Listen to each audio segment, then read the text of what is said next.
Listo, en este momento ha iniciado la grabación de este nuevo encuentro sincrónico. Necesito saber si Luisa y Paola me están escuchando y si están viendo la presentación.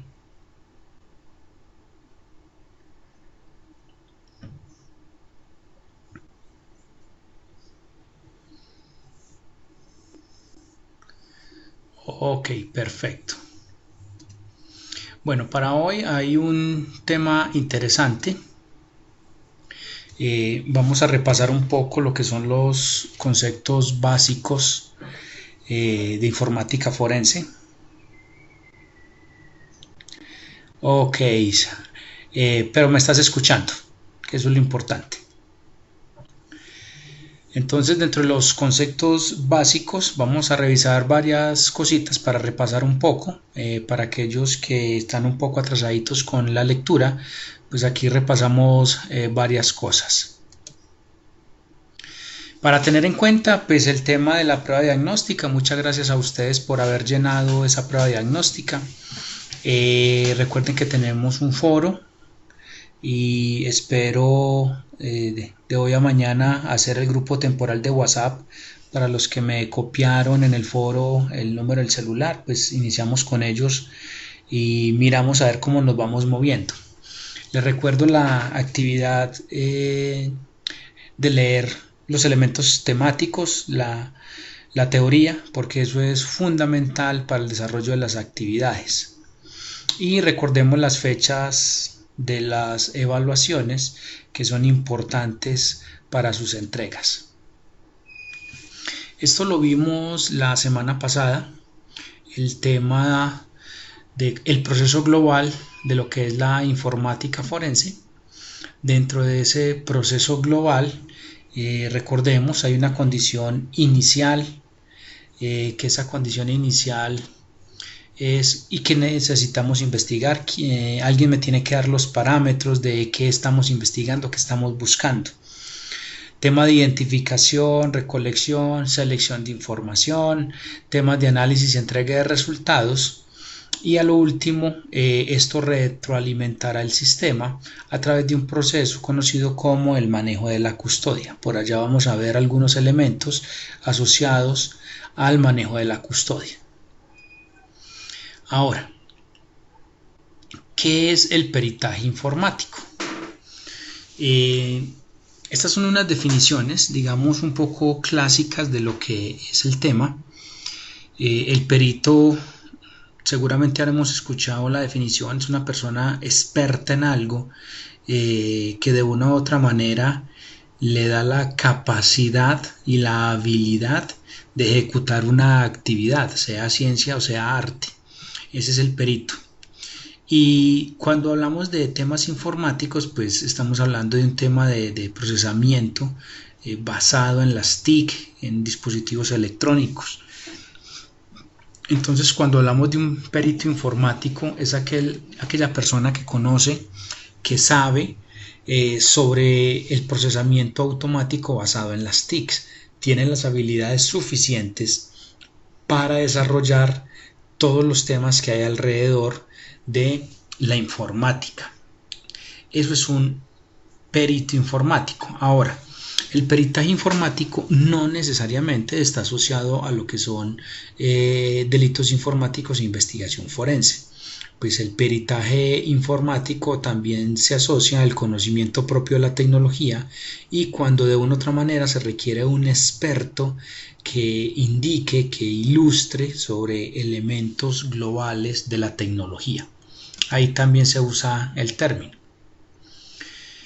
El principio del peritaje, que es aquella serie de actividades que permiten localizar o entregar una evidencia que sea relevante para un caso, para una investigación preliminar, para una investigación administrativa, para una disciplinaria o para una penal.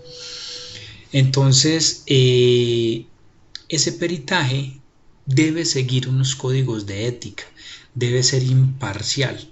Por eso hay una serie de reglamentos y normas que indican, por ejemplo, que si usted está haciendo una investigación o está frente a un juicio o una evidencia digital y esa investigación está asociado a algún familiar suyo, cualquier persona se puede declarar impedido porque es imparcial. El proceso tiene que ser imparcial. Al estar ligado a un evento de alguien conocido, de un familiar o algo así, pues entonces ya no sería tan imparcial. Entonces ahí hay que ser cuidadosos en esos códigos de ética, de una u otra manera, declararnos no, digamos, impedidos para ejecutar ese tipo de actividades. Idóneo. Entonces, un principio de peritaje es que debe tener un conocimiento técnico y procedimental. Ambos se reúnen. Si yo técnicamente conozco mucho, pero no conozco muy bien o no tengo formalizado un procedimiento para obtener la evidencia digital, pues va a ser un poco difícil llegar al objetivo. Y lo mismo, si yo me conozco muy bien el procedimiento, pero técnicamente no logro obtener resultados, no conozco, desconozco el tema, pues bueno, ahora hay algunas eventualidades que habrá que revisar. Los medios y fuentes de la evidencia deben ser auténticos, o sea, hay que trabajar con la evidencia auténtica. Digamos que dentro del proceso no se toca la evidencia original. A la evidencia original se le hace una copia bit a bit para no perder los datos y se trabaja sobre la copia. El hecho de trabajar sobre la copia pues, y dar, digamos, garantía de que el procedimiento que se utilizó para la copia es bastante fiable, pues entonces estamos frente a un elemento auténtico en su copia. Al ser auténtico, pues obviamente la evidencia original será auténtica. Debe ser relevante. Veíamos hace 8 días que puede existir mucha evidencia, puede existir mucha información y la pregunta que nos hacemos es ¿qué tan relevante es lo que se obtiene? Si eso de una u otra manera apoya el proceso que se está llevando, los objetivos y las necesidades iniciales y que sean necesarios, o sea, que me permita a mí ese tipo de evidencia, esas fuentes, necesitarlos, requerirlos para demostrar que hubo o no un delito, una infracción, un incidente de seguridad.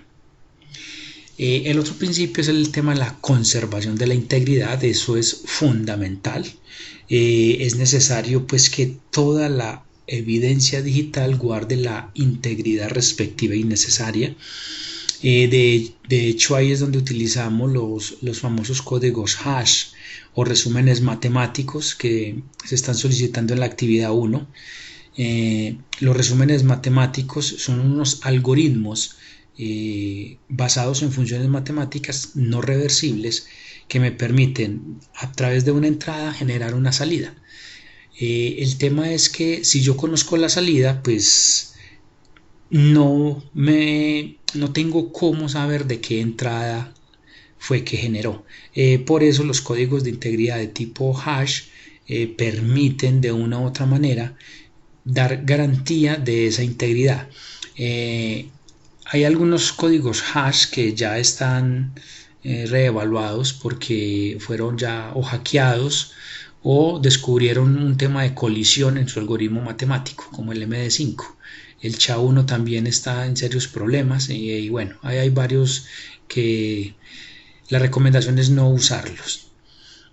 Dentro de la conservación de la integridad está el tema del manejo de la custodia, el manejo de la cadena de custodia. Es un tema fundamental y es cómo resguardo yo todos y cada uno de los elementos probatorios y que esos elementos probatorios estén bien resguardados, etiquetados, estén embalados, o sea, tengan una buena cobertura, que no esté en una bolsa estática, que debe estar en una bolsa antiestática, no vaya a estar en una bolsa plástica, que esté bien marcado, aparte de que esté bien marcado, pues que internamente el proceso lógico es que tenga una validación de integridad. y de acuerdo al procedimiento, que es el tema de que sea idóneo, ese procedimiento me debería de llevar a entregar una información que es realmente fiable. Y el otro tema es la documentación. Entonces aquí es donde nos toca escribir. Sabemos que los ingenieros para la escritura, pocón, pero aquí toca escribir, ahí no hay nada que hacer. La escritura nos va a permitir entonces entregar información, concluir, analizar y hacer una serie de elementos que hay alrededor de la información que se está entregando. Esa documentación debe estar pues resguardada, debe estar protegida y en la medida de lo posible conservada en el tiempo y que personal ajeno pues no la encuentre, porque no sería prudente si tenemos un informe forense de alguna persona, por ejemplo de la compañía, pues que ese informe se filtre, como maluco el tema. Hay otro concepto que es el tema de la evidencia digital. Según el experto colombiano Jaime Cano, la evidencia digital es un tipo de evidencia física construida por campos magnéticos y pulsos electrónicos y que a través de ciertas herramientas pues se pueden obtener evidencia de ahí, información. Entonces hay algo particular en lo que Jaime está definiendo y esa particularidad está asociado a dos cosas. Lo primero es el tema magnético. Entonces aquí estamos hablando de discos magnéticos. Y cuando hablamos de pulsos electrónicos, pues se está dejando un poco amplio y me parece que esta definición en el tiempo se sigue conservando y es el tema de los discos digitales, el tema de los discos de estado sólido, que es un poquito complicado el tema ahí. Otra de las definiciones es el tema de información de valor probatorio almacenada o transmitida en forma digital. Ese es un grupo de temas de seguridad. Entonces hay otra definición interesante de lo que es la evidencia digital. Ahora, el proceso de la recolección de evidencia es fundamental, por eso debemos de tener escrito cuál es el proceso o procedimiento que debería estar asociado. Es una serie de actividades que permiten la recolección, la recopilación, el análisis de todos los elementos digitales y que me van a permitir de una u otra manera evidenciar la falta o la falla. Tiene que tener esa recolección todas las características propias de lo que es una evidencia. Debe tener unas fechas de creación, unas fechas de modificación, unas fechas de acceso, y esas fechas deben ser posteriores, uno, a la creación misma del disco duro, y dos, anteriores al evento. Si son posteriores al evento, pues tenemos problemas, porque entonces se pudo haber modificado en algún momento esa estrategia. Entonces hay que ser cuidadosos cuando hablamos de estas características propias, y es el tema de la línea de tiempo. Debe estar protegida contra modificaciones o alteraciones, y con esto se debe permitir o dar garantía de que esa evidencia se recolectó como debería ser en los tiempos que debe ser. Luego pues tendrá un análisis y un uso que puede ser en temas inmediatos o posteriores. Posteriores que yo recojo mucha información y luego de un tiempo pues lo que hago es analizar todas y cada uno de los elementos que trae. Entonces la recolección de evidencia me permite a través de una serie de procedimientos y actividades pues organizarme y entender un poco más lo que hay alrededor de todo esto. Y viene un tema interesante que es el tema de la cadena de custodia.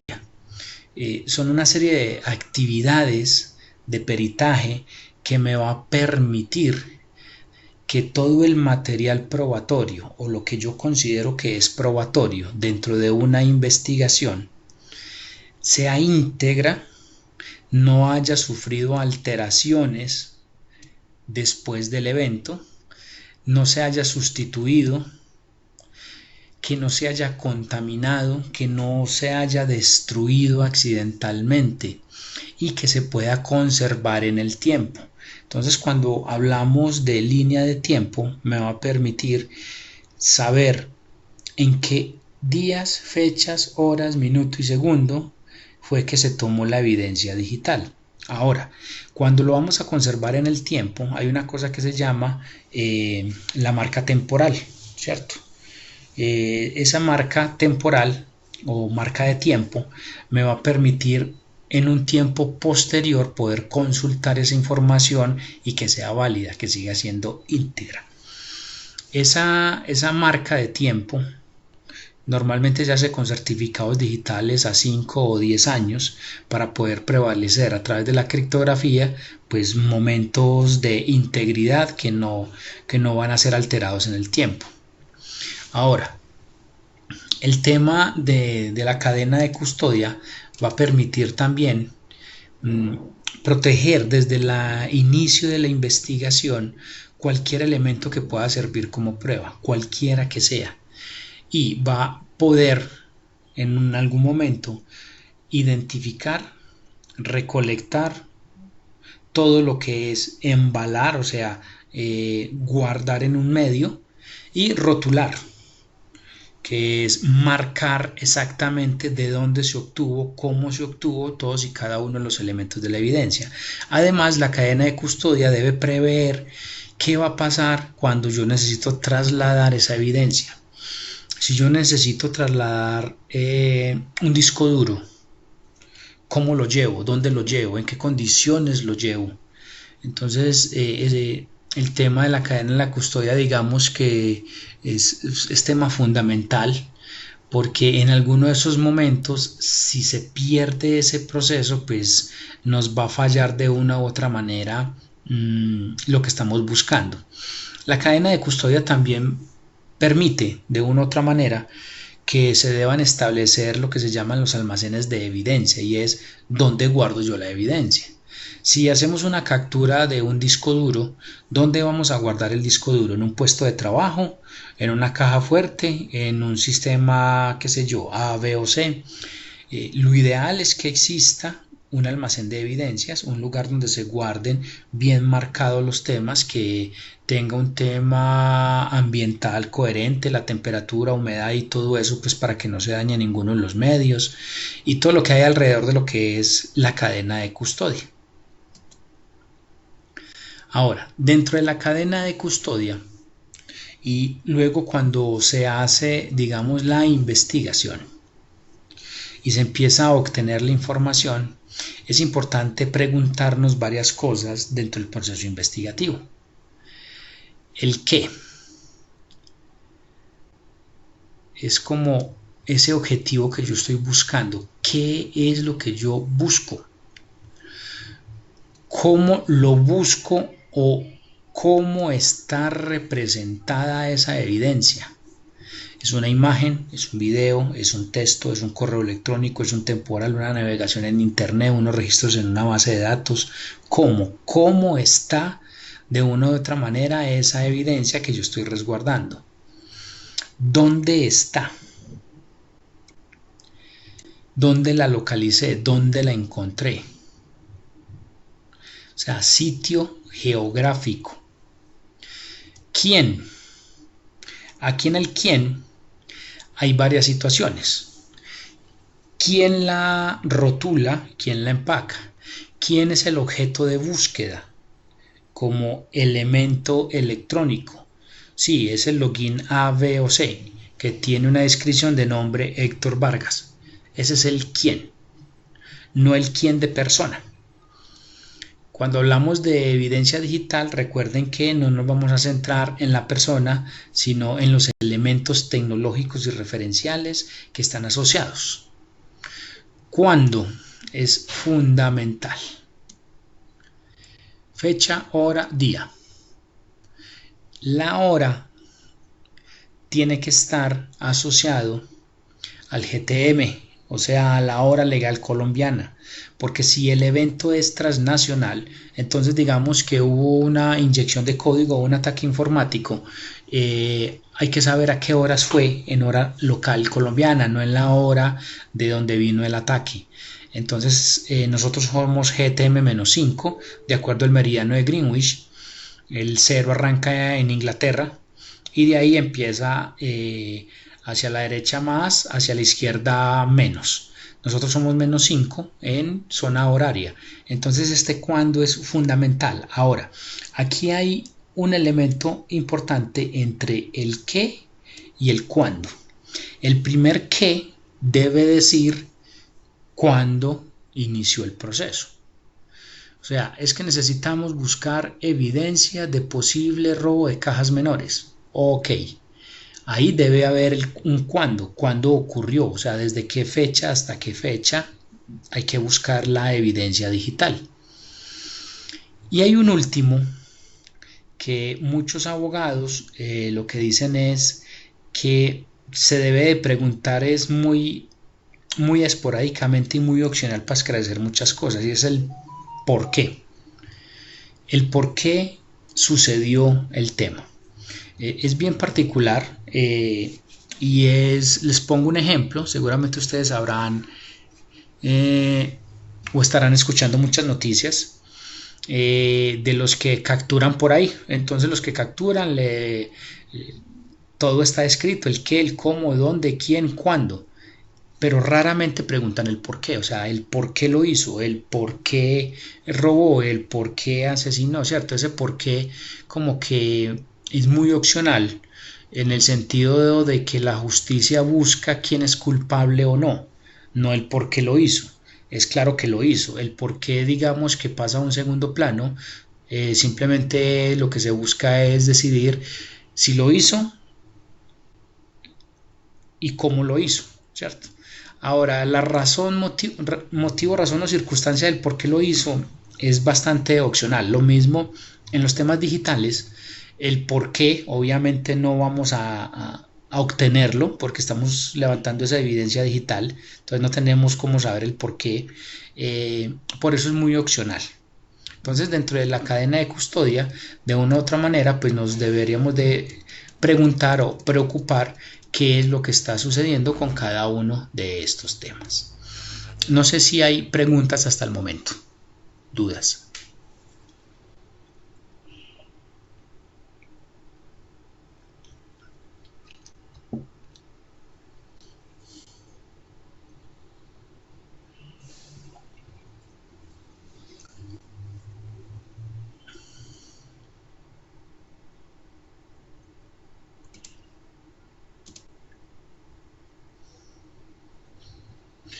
Ok, perfecto. Bueno, un tema que les traía para hoy es hacer un pequeño demo, más que todo es recordar un poco el tema de los sniffer.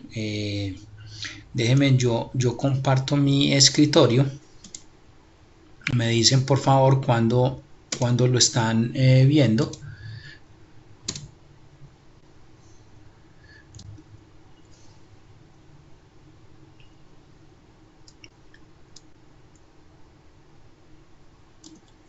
Me confirman por favor si están viendo mi escritorio.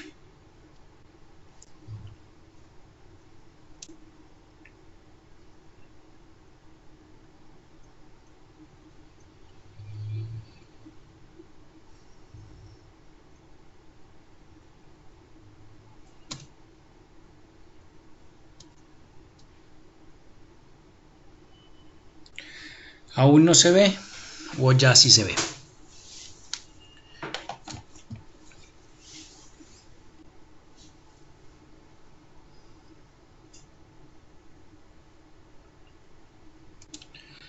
Ok, perfecto.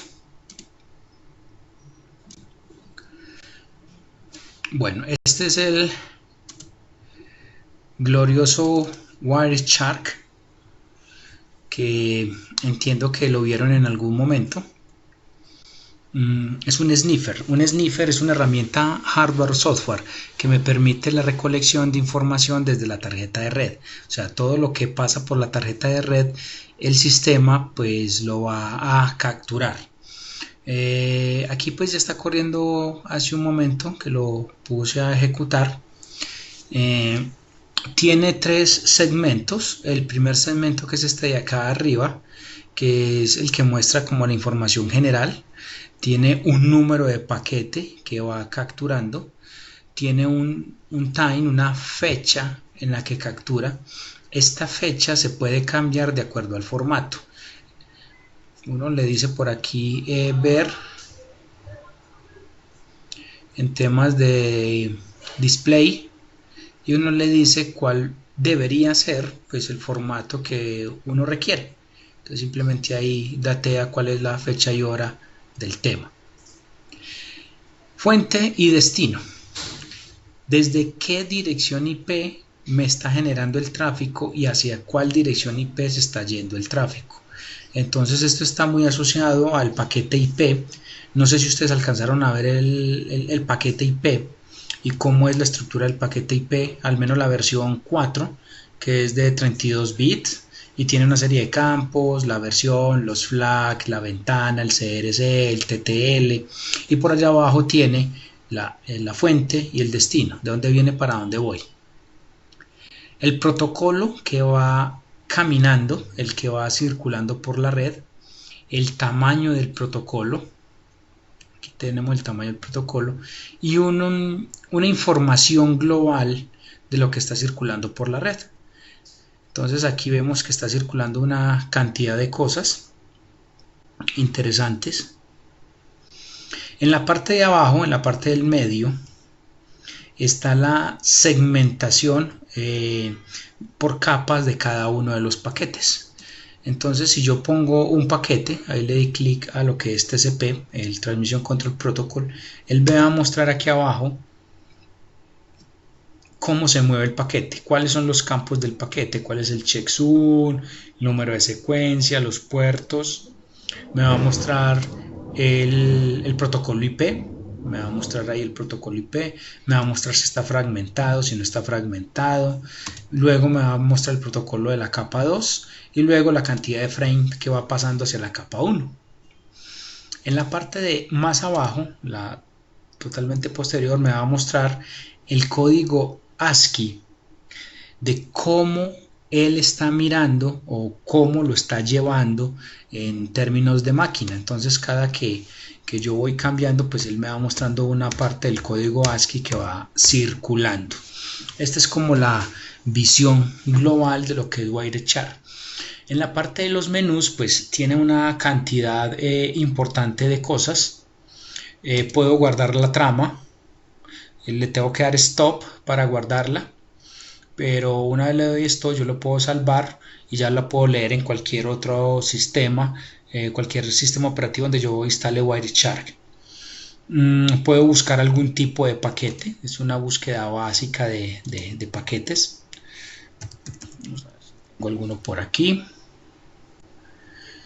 Sí, lo que pasa es que le tengo que dar stop para poder ver, al parecer si hay algunos por ahí.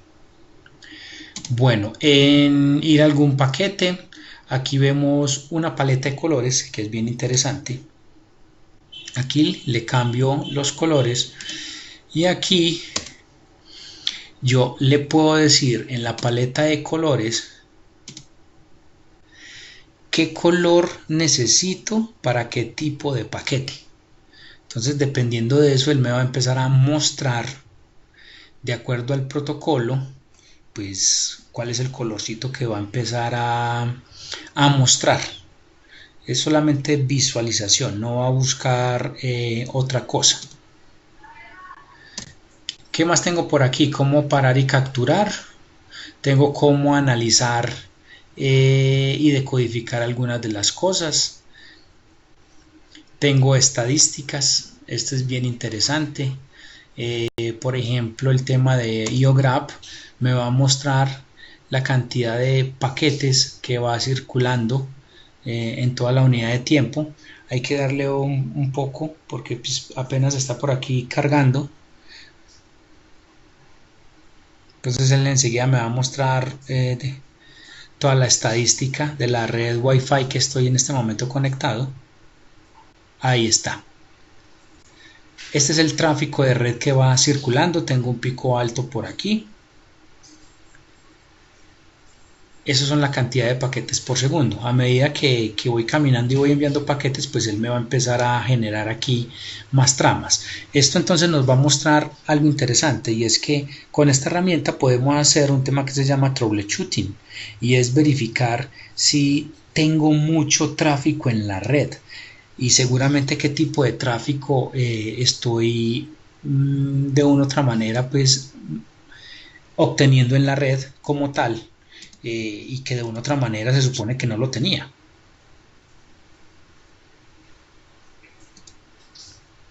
Entonces aquí puedo mirar las estadísticas de tráfico. Aquí hay otras estadísticas por DHCP, por algún protocolo en particular, por ejemplo DNS. Sí, tengo paquetes de DNS, muchos paquetes de DNS tengo, y todavía sigue calculando paquetes de DNS. Aquí en la barreta vemos cuántos en total, porque hay muchas tramas. Bueno, 186 paquetes totales de DNS. Entonces así puedo ver yo pues una serie de estadísticas por HTTP. Y bueno, como este es un tema de captura, aquí tenemos las de IP versión 4, todas las IPs. Aquí miramos todas las IPs que están circulando. Si ustedes pueden ver, alcanzan a ver, hay direcciones IPs de todo tipo. Entonces aquí surge una pregunta, y es, ¿y por qué hay direcciones de tantas clases si yo solamente estoy por Skype y no tengo nada más?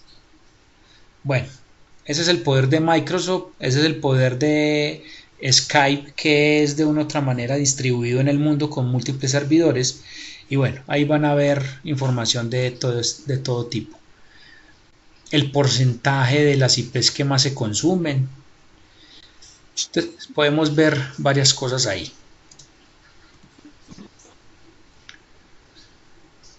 No sé si alguien tiene alguna pregunta hasta el momento.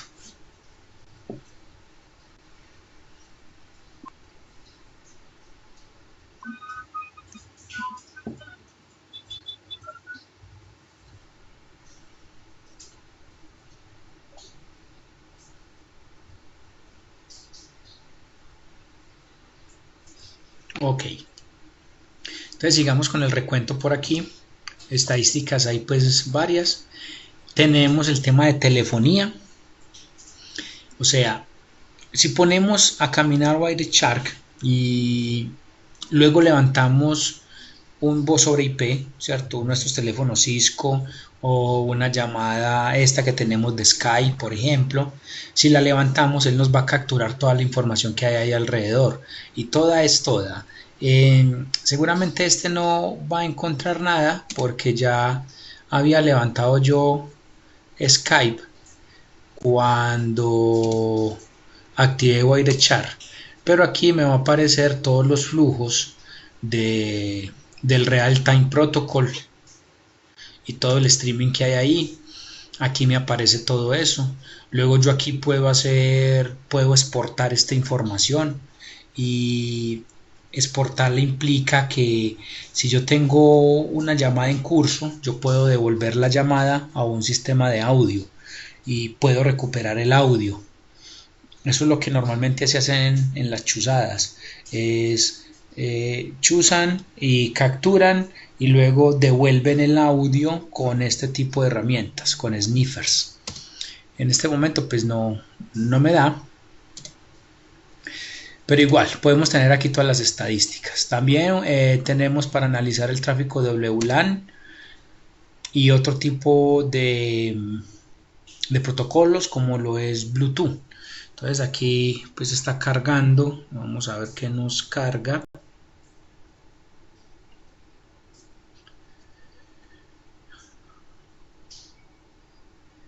Bueno, se quedó, pero ahí podemos analizar ese tipo de tráfico. También todo lo que es Bluetooth. Entonces ahí tenemos muchos elementos como tal. Ahora, ¿cómo analizar algo que está sucediendo? Miremos rápidamente, por ejemplo, abramos una página web.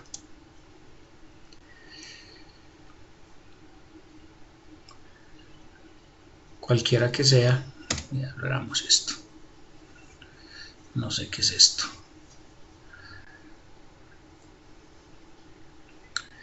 Ahí abre una y abramos la prensa.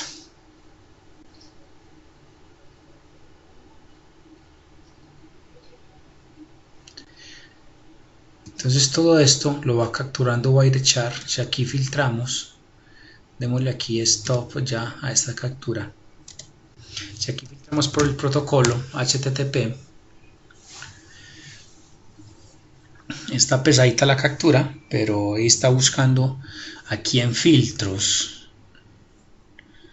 Uno le puede decir cuál es el protocolo que necesita y él simplemente va y busca el tipo de protocolo, o si no le da clic en la columna que necesita y él va a ordenar las capturas conforme van llegando. Entonces aquí está el protocolo y esto es todo lo que ha venido circulando como HTTP. Entonces seguramente por aquí en todas estas tramas estarán las que acabamos de abrir. Le podemos dar clic derecho en Follow TCP Stream y él va a mostrar por aquí la página web o la petición que hizo, sea GET o sea POST, de lo que logró capturar. Démosle un segundo que el filtro está grande y lo que hace es armar esa petición con todo lo que recolectó. Ahí está. Esto fue un 200 OK de una petición y pueden ver todo el encabezado GET que hace de una página extremadamente rara, pero ahí hace puras peticiones. Y así se puede ir yendo uno buscando uno por uno lo que necesite.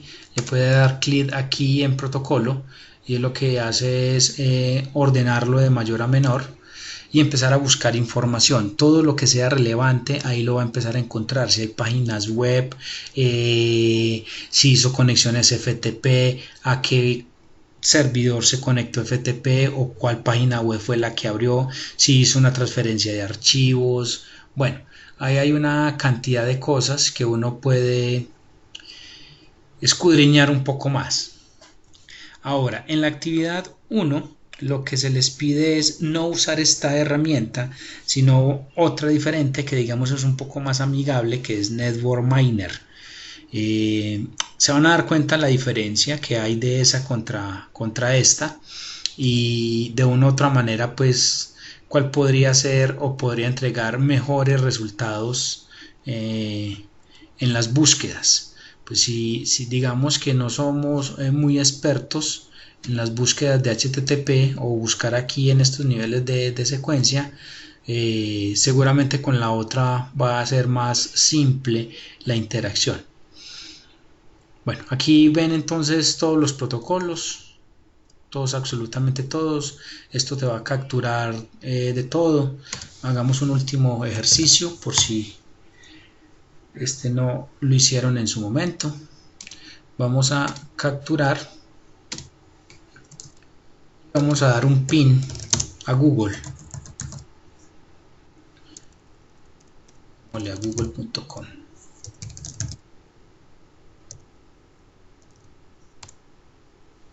Ahí va.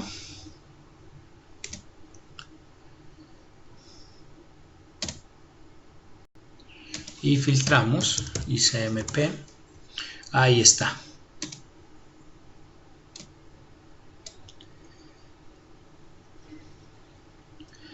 Le dio un pin saliendo hacia la 172.217 Si ustedes comparan, es la misma, 172.217.30.196. O sea que este es el servidor de Google que respondió, ese es el que pasó por la red y esta es la respuesta. Una respuesta de ICMP. Como estamos hablando de PIN, es muy probable que tengamos una resolución de nombres. En efecto, aquí está la resolución de nombre. Estamos pidiendo un registro tipo A de Google y él nos está respondiendo esa petición como tal de Google, del registro tipo A, para poder saber la dirección IP a la cual se le debe responder. Entonces, cuando hablamos de ICMP, de PIN en particular, pues él va a hacer primero una consulta de tipo DNS y en esa consulta me va a entregar la información de cuál es el servidor al que hay que preguntarle, que aquí está aquí abajito, 172.217.30.192, que efectivamente ese es el que respondió, 30.192. Entonces, cuando uno utiliza un sniffer o herramientas de tipo sniffer para el análisis forense, cuando nos enfrentamos a un incidente de seguridad, o sea, está ocurriendo, lo que buscamos con estas herramientas es ese tipo de cosas, la correlación, la relación entre lo que me están solicitando y lo que yo intento encontrar en estas herramientas de tipo sniffer, como VeriChar, Neumanner, Neighbor Monitor, Ethercap, bueno, hay muchas herramientas de esas. Entonces, aquí hay otro mensaje y es que debemos estudiar, digamos, un poquitico más si estamos pegaditos o si no recordamos los protocolos o cómo funciona un servicio en particular, pues toca tirar un poco de Google y reconocer un poco los temas. Aquí este particular me gusta hacerlo porque hace uno un recuento de lo que es ICMP, de lo que es el comando PIN, de por qué me está haciendo una resolución de nombres y cómo hace la resolución de nombres capturado y vista desde un sniffer. Vámonos de aquí. Y así puede haber pues cualquier cantidad de ejemplos asociados a la captura de información. No sé si hay preguntas hasta el momento, compañeros y compañeras.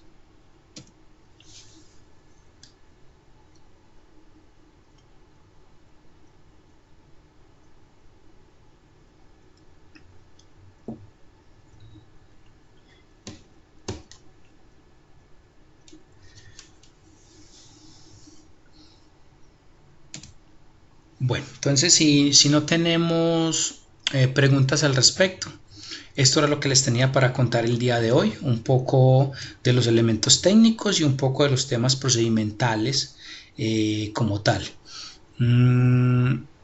Les recomiendo trabajarle la actividad número 1 para poder lograr los objetivos. En consideración que pues, no tenemos preguntas, pues damos por terminado este encuentro. Recuerden que tenemos ahí los medios de comunicación por si hay alguna dificultad. Igual ustedes tienen mi número de celular por si algo, si no he montado el grupo y tienen algunas dudas. Muchas gracias a ustedes, compañeros, por participar. Qué lástima a los otros compañeros no haber estado, pero bueno, les colgaré el video en los anuncios para que lo puedan tener ahí como referencia. Muchas gracias a ustedes y que pasen una feliz noche.